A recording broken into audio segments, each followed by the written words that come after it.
Details చూస్తే ఆంధ్రప్రదేశ్ రాష్ట్రంలో NDA కూటమి ప్రభుత్వం విజయవంతంగా 2 ఏళ్లు మైల్ స్టోన్ పూర్తి చేసుకున్న వేళ తిరుపతి విజయ సంకల్ప సభ సాక్షిగా ఉప ముఖ్యమంత్రి పవన్ కళ్యాణ్ చేసిన ప్రసంగం రాష్ట్ర వ్యాప్తంగా ప్రశంసలు అందుకుంటోంది.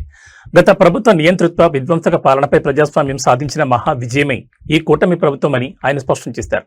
ఈ కూటమి కేవలం అధికారం పంచుకోవడం కోసం ఏర్పడింది కాదని ఆంధ్రప్రదేశ్ పునర్నిర్మాణం, సర్వతోముఖాభివృద్ధి మరియు ప్రజా సంక్షేమం ఏకైక లక్ష్యంగా పనిచేస్తుందని ఉద్ఘాటించారు. తిరుపతి బహిరంగ సభలో ముఖ్యమంత్రి చంద్రబాబు నాయుడుతో కలిసి పాల్గొన్న డిప్యూటీ సీఎం పవన్ కళ్యాణ్ తాము గడిచిన 2 ఏళ్లలో సాధించిన గ్రామీణ ప్రగతిని సభ ముందుంచారు. తాను బాధ్యతలు నిర్వహిస్తున్న పంచాయతీరాజ్ శాఖ జాతీయ స్థాయిలో సాధించిన అసాధారణ విజయాలను ఆయన ప్రత్యేకంగా ప్రస్తావించారు. గ్రామస్థాయి నాయకత్వమే రేపటి దేశ నాయకత్వానికి బలమైన పునాది కావాలని పవన్ కళ్యాణ్ ఆకాంక్షించారు.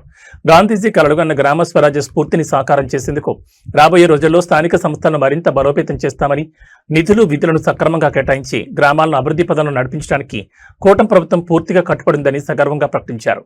ఓట్ల రాజకీయం కంటే గ్రామీణ ఆర్థిక వ్యవస్థ బలోపేతమే లక్ష్యంగా సాగిన పవన్ కళ్యాణ్ స్పీచ్ ఇప్పుడు సోషల్ మీడియా వేదికగా విపరీతంగా ట్రెండ్ అవుతోంది.